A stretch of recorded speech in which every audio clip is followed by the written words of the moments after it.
Welcome to Happily Ever AF, the comedy podcast where marriages and relationships are roasted and toasted. We are your hosts, Daniel and Maria. Each week we are going to dive headfirst into the hilarious antics of marriage, the highs and the cringeworthy lows. So grab a drink, whether you're happily hitched or just here for the drama, and dive into this chaos that we call love. Okay, so today on our agenda, Daniel, as until today, has never heard of the 5 languages of love. I've heard of them. I just never did the tests. I just didn't bother to know what my language was. So today we're delving into that. I had him take the quiz, and I'm going to guess what his result was before I'm going to have him tell us what his I only know what the result was. top one was, and I know the percentage of the top one. Okay. I'm going to say he's words of affirmation. That's right. What do you think I am? What are the rest of them? The list is there are words of affirmation, physical touch, receiving gifts, quality time, and acts of service. I would say probably quality time. No. Not physical touch. It's not words of affirmation. Not receiving. So it has to be acts of service. It's acts of service. That's why I'm always so excited if he does something for me when I'm overwhelmed. And when she does something, she wants me to throw her a parade. Usually it's the opposite, but okay. So I mean, let's dive into these a little bit. I mean, there's 5 different things. So there's words of affirmation, which it's nice to hear you're doing a good job. Not only in relationships, but at work, That's true. That's valid. in sports, in anything. It's nice to hear that you're doing well. That so I is think true. that's why words of affirmation really stuck with me, because growing up, it took a lot to get. I had the 2 golden children above me, Okay. in sisters that were older than me that could do no wrong. So I never really heard good job a lot. And so for me, hearing good job is something that I like, and I take a lot of joy out of, and I take a lot of pride in. And so that's probably why I had trouble with my last job, was because not this last one, but the other one, because you only hear something when you're doing something wrong. And Yeah. I'm the kind of person that needs positive reinforcement. Yeah, I get it. Interestingly enough, when I was saying that he's words of affirmation, I wasn't doing it in relation to what you were going with it. I was doing it from more of a physical standpoint. But now that I know that, I am Physical standpoint as well. Like, hey, you I'm look definitely nice gonna do today. more of that for him, because it's true. I don't think I do that enough. I don't think I praise hey, you look enough. Nice today is nice. Like, hey, because again, I love you. Mm-hmm. But when all I hear is, I wish you wouldn't do this, or I wish there wasn't as much of that. When I don't, when I do something good, I don't hear affirmation. Okay. Physical Noted. touch. A physical touch person would seem strange to me, because physical touch is something that comes along with a relationship. It comes along with a relationship, but some people, depending on what their past traumas are, might not be necessarily like a cuddler or want to be touched and coddled all the time. I know that I wish I could be more open to physical touch. I feel like I close myself off a lot. So it depends on the physical touch. For you, I feel like, I love it when you hold my hand. I or love if like it, I walk up behind you and I give you a kiss on the head. or a hug. I love those Yeah. things. Yes. But yeah, and I do know that physical touch for you is also very important. I do know that. To an extent, Yeah. So Just it's any relationship, you have to have physical touch. Absolutely. But have that be my love language, I don't know what that looks like, and I'm sure I've dated somebody that had that as their, but I don't know what that would look like. According to this, and I will default to you, it actually goes through on how you should communicate, actions to take, and things to avoid in all those realms. So how does it say to communicate? Nonverbal use of body language and touch emphasize love. Hugs, kisses, holding hands, show physical affection regularly, make intimacy a thoughtful priority. Things to avoid: physical neglect, long stints without intimacy, receiving affection coldly. We've encountered that. We have encountered that. It And I can depends see on. where that's negative. And again, I don't think it's negative when you explain to your significant other that if you're so stressed out, that's not a priority in your relationship, or you don't really, I guess my favorite word is the bandwidth. When you're overwhelmed, you don't really have the bandwidth to do or deal with certain things. And I think that physical touch sometimes falls into that, where we're overstimulated and not necessarily needing that at that moment. And I think all of these are important in a relationship. Oh, absolutely. I just think that people prioritize certain ones. Like me, the words of affirmation.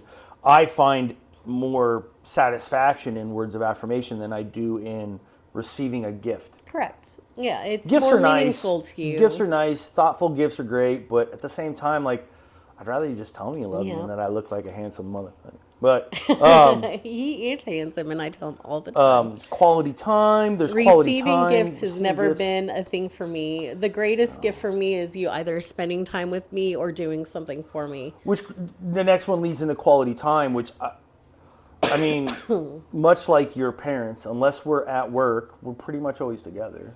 Or if I'm playing golf. I wonder if you think about it, like you said, your words of affirmation came down to what you experienced as a childhood. That nurturing, maybe like when people prioritize these as their love language, it comes back to what they were lacking during their childhood. So if they never got a gift, like receiving a gift would be extremely huge for somebody, as would quality time if their parents were always working and they were latchkey kids. Quality time might be that one thing that's gonna like do it for them constantly. Yeah. Acts of service is one that I kind of find funny, but I get it. I get it. That was kind of condescending. I get it. I do. Because there are things that when you do, or you allow me to do, I appreciate. Okay. And those would, I guess, one of those I would definitely consider an act of service. Which is? Back night. That is an act of service, yes. So I 100% wholeheartedly can understand where you don't like that. And I haven't been pushing it. Okay, I get it. But for me, like, acts of service is mostly, especially when, and I feel like I say this a lot, but work can be trying. And I am to my wit's end sometimes, and I come home and I still have laundry to do, where you might have the extra, hour where you could throw a load in and do it to completion. That for me is like a huge act. Laundry to completion, folks.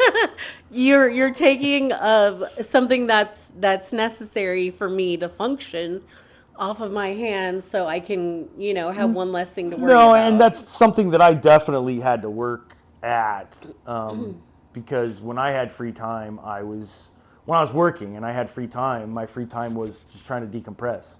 But now that I wouldn't say not working, but not working from home. You have more freedom. I have more freedom to like take 10 minutes to make a cup of coffee. Well, in that 10 minutes, I could do the dishes. I could throw a load of laundry in. Right. And so, yeah, I've been trying to help out more, and I think I've been doing better, and I feel like I've been doing better. I think you have as well, and I've appreciated it. Like, you've helped tremendously, especially through the holidays. Like, I can't thank you enough for all that you've done.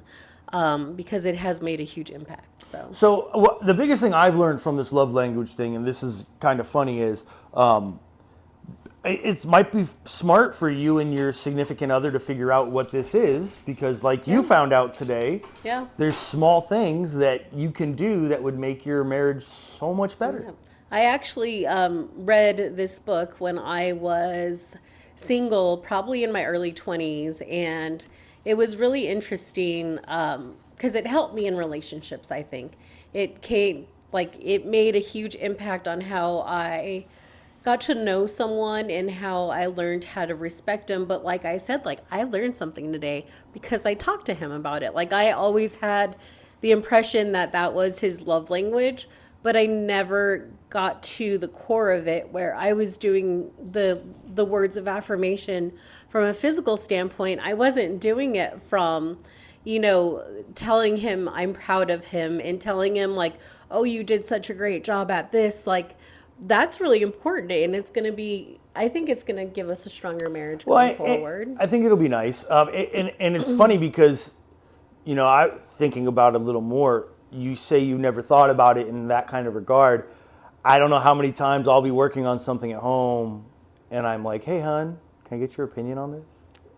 She's like, "Yeah, it looks good." But you also shut me down when I give you an opinion on No, it. Sometimes. sometimes. Yes. But when I put in a lot of work, sometimes it might be nice just to be like, "Hey, hon, that's really good. You did a good job." I thought I did that every time you showed She does me sometimes. something. But anyways, I think that it will help us build a stronger relationship, which is something we're always working toward. Yeah. There's no trouble here, but there doesn't mean that there's not work that needs to be done. There's always work that needs to be done. So Yep. So we're on working. to our next subject, we are going to discuss Stick with relationship relationships. chameleons. So into the land of Reddit, but previous to that, let's go ahead or prior to that, I should say, let's talk about what a relationship chameleon actually is. It refers to someone who significantly alters their personality, interests, and behaviors depending on who they are in a relationship with, essentially morphing into fit the expectations or preferences of their partner. Interestingly enough, it's more than just a partner, often to the point where their true self becomes unclear or they get lost in the process. So, in going into the Reddit world, I realized that this isn't just in relationships with significant others or spouses. This is also with friends and coworkers and like anyone you interact with, you can have relationship chameleons in that aspect as well. But into the realm of Reddit, there was one person who submitted a question about anyone else a relationship chameleon, and it's somebody actually speaking about themselves. I tend to take on the interest of my current partner. I got into video games because of my ex. I like John Wayne and westerns because of my most recent ex. I feel like I have no strong identity of my own, so I just adopt the one of my partner. It feels like maybe another way of masking, but also avoiding conflict, which I hate. Does anybody else do this? I think between you and I don't think either of us are relationship chameleons. So I was thinking about this as you were talking a little bit. I alter myself depending on who I'm talking to throughout the day, throughout my life, throughout everything. But I never lose sight of who I am. And I think that's where it differs. Like the first time I heard the phrase relationship chameleon, we were watching The League TV show. And the guy would literally dive head first, techie, this, Yeah. that, the other. And Is that Andre? Andre. I loved Andre. And he would lose his sense of self. And that's where it becomes dangerous. I knew someone that I called a relationship chameleon in my real life, but that I think some of that had to do with I know the person and I don't want to get into who it is too Right. much, but I think some of that had to do with that person was kind of lost as to who they were for a little while. I think you're right. And when they found someone that they liked as a person, they thought, well, I'll just kind of adopt what they like. Yeah, and complete adoption of like music, food choices, lifestyle choices, and like What they anything wear, that what they they- previously liked or you had conversations about. Now it's like, oh well, I don't do that. I don't like that, and you're like, where did this person go? Now, this person that I know has since become married. Yes. And when he first got involved with this person, I felt there was a little bit of that going on. There was a lot of it of But that I going feel on. like he's kind of found his place. I think so. I think And he's found it. I think that that's kind of gone to the wayside. And I think it's important in a relationship to have shared interests. Correct. Now, if they're interested in something that you're not, she loves scary movies. I don't like scary movies. I watch them on my own. She watches them on her own. I like stupid, nonsensical TV shows. She does not like some of them. Can't stand them. So I watch those on my own. There are certain things that we don't have to be around each other to do, but it is important to understand what the other person likes. Have some shared interests. Give it a taste. Yeah, See give if it you a like taste. it. If you do, great. You have shared interests. Yep. If not, move on. But don't forget who you are, I think is the important takeaway. At the from core, you need to still, if you, like you said, if you still like scary movies, they might not like it. Enjoy it on your own, or find a friend that actually enjoys it. I think that's the important part here is like you don't want to just, Become that other person. And I can see it happening more in like a small town, kind of how we live. Yeah. Actually, I could see it happening anywhere. It But can like, happen anywhere. like that's I just feel like people that haven't been in relationships, a lot of relationships, get into a relationship and they think I have to like everything that they like. The only way I can stay in this relationship is if I like everything they like. Instead of going on adventures and figuring what you guys might like together. Yeah. Yep. Yeah. And what you don't like that they like. I know that like Maria is a mixed drink kind of girl. I'm a neat kind of guy. Yep. But that means we go to a bar and enjoy a cocktail, right? I mean, and that's where it's small things like that. Like finding out what your significant other likes doesn't always mean you have to like them, but at the same time, it helps if they're having a bad day and you just want to do something nice. If you fucked up and you got to do something to get their attention off of what you messed up on, you could do something to kind of distract them a little bit. But it's important to know what each other like so you can be and together. even before you jump into a relationship, and this has nothing to do with relationship chameleons, but knowing your self-worth. And again, I'm going to just veer off into another lane.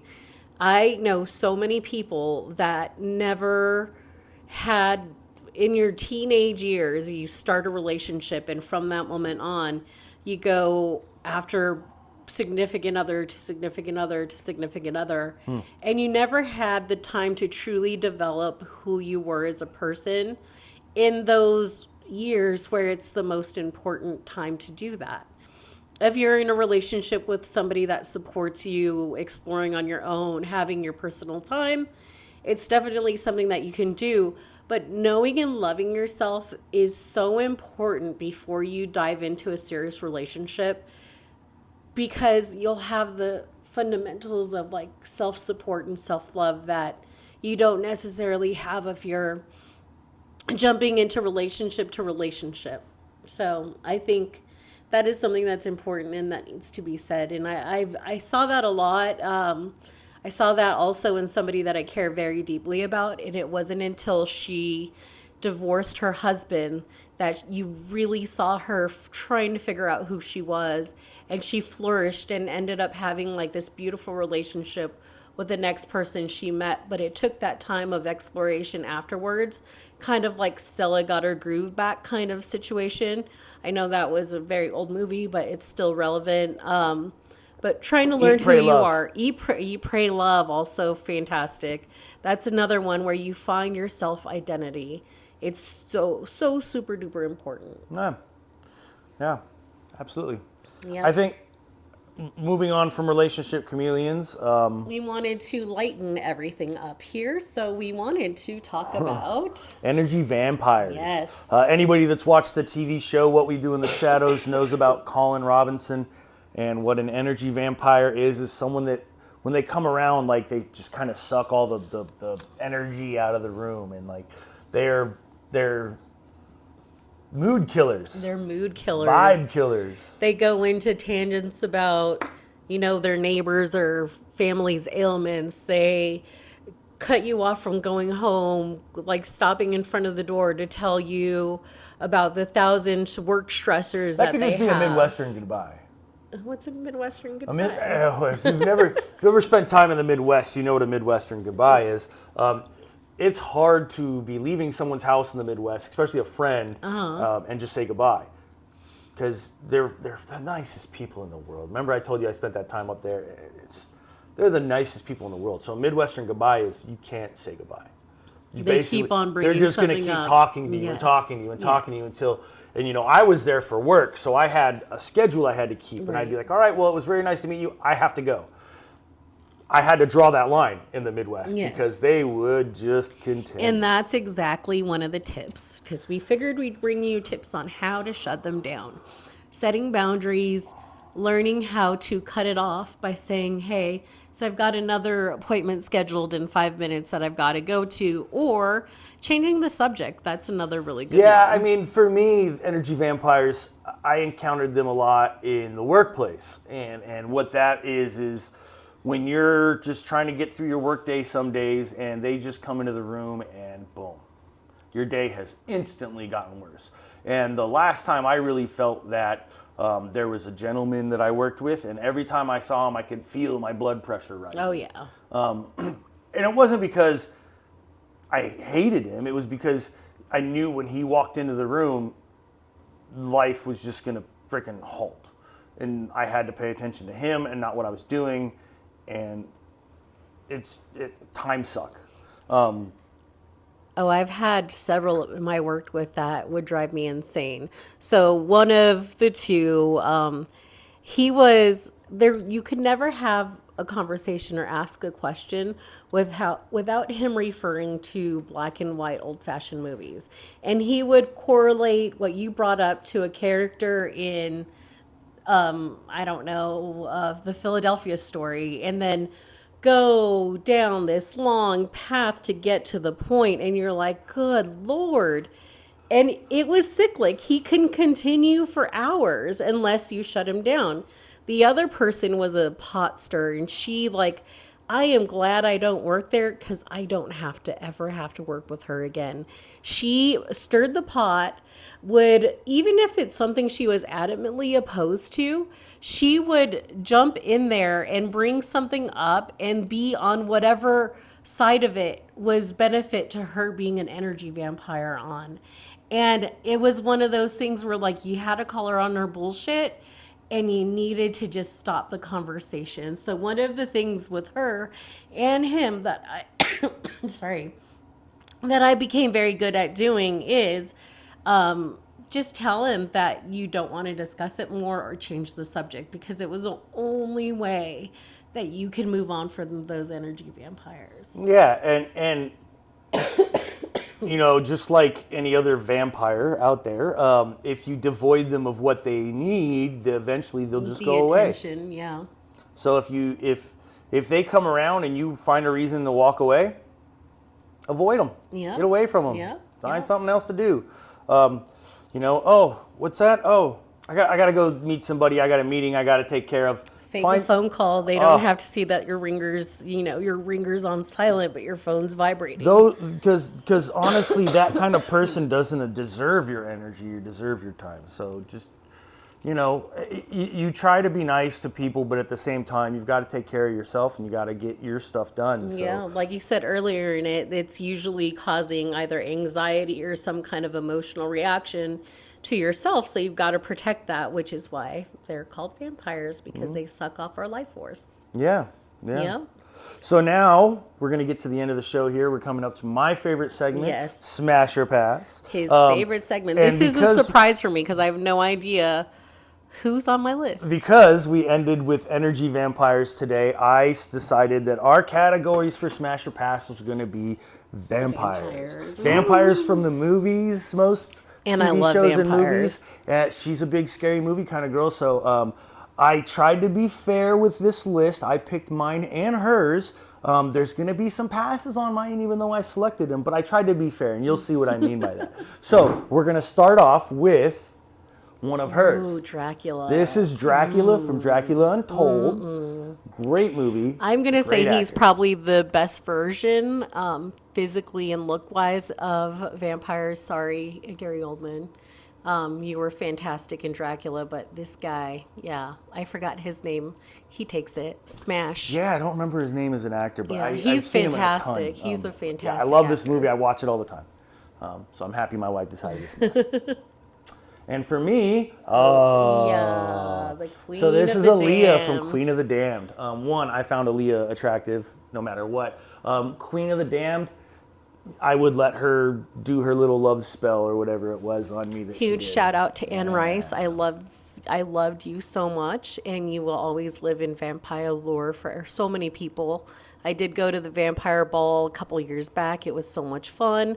I think it was a year before she passed away. She was not there, but still fantastic books. So next, back to Maria. Speaking of, Lestat. Okay, so I'm a huge Lestat fan, not Tom Cruise. The book character, the Queen of the Dam Lestat, the AMC version of the current Lestat, smash, yes, all of those guys. Tom Cruise, no, pass. this is why I picked this specific Lestat. And for me, Ooh, Kate Beckinsale. smash. This is the movie series that introduced me to Kate Beckinsale. What's her I think character's she's name? attractive. Celine. Celine. Ooh, And who does know? she always had the tight leather pants. And Latex and yeah, leather. I'm in. Let's go. Smash. Yeah, I think I have the hots for her in there too. All right, Edward Cullen. Sparkly vampires, no. I'm going to have to pass. I threw that one in there on purpose No. again, just like the Tom Cruise version of Lestat. There's certain vampires I know gave my wife cringe, and Edward Cringe. Cullen cringe. And for me, Bella. Bella was a little too needy for me. She always needed Little. something, and just let freaking Team Edward, Team Jacob, just let the dude know who you like. All right, next up. Honey, our friend Laszlo. Jackie Daytona. Laszlo. He is probably going to be a smash. Riz up He the has wazoo. Riz. I would be scared. This guy's kink is like on a whole other level. I would be scared, but I would smash. It would probably be a really good time. All right, way to go, Laz. Oh, Selma Hayek. I can't remember her character's name. Dusk but this Till is Dawn, right? Selma Hayek from Dusk Till Dawn. This is one of the first movies where I saw Selma Hayek topless. Whew, smash. Be still your little heart. My teenage heart. All right, honey, the count. Count to count. Last but certainly not least, count to count. How many orgasms would you have with the count? No orgasms. I don't. No orgasms. No. So poor sorry, guy. Count. And for me, I went silly as well. Resolution not supported. So silly. Oh, Who was it? no. I went with Mrs. Munster Oh, how from the is that silly? Munsters. She Was was, she a in vampire? fact a vampire. Was she really? I never knew that. I went with the old school one, like not the new, not the one with what was his name, the guy that passed away, that was in Street Fighter. Not that. Yeah, Not that. The ones, that was Addams Family. That was the Morticia. Addams Family, No, I'm talking about the Munsters. And the Munsters, no, she was attractive. I'm really sad there's no picture there.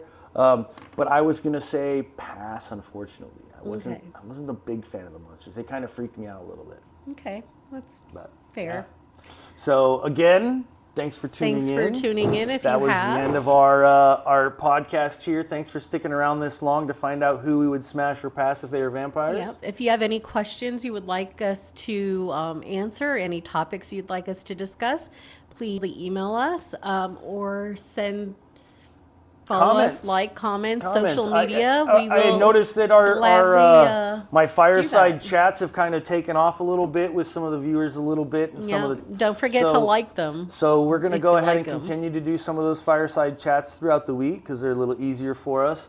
So send us in your questions that you have for me. If you have them for Maria, I'll answer them still. But like, follow, share, all of the things that we need you to do so we can continue to do this for you. And we'll see you next time. Thank you.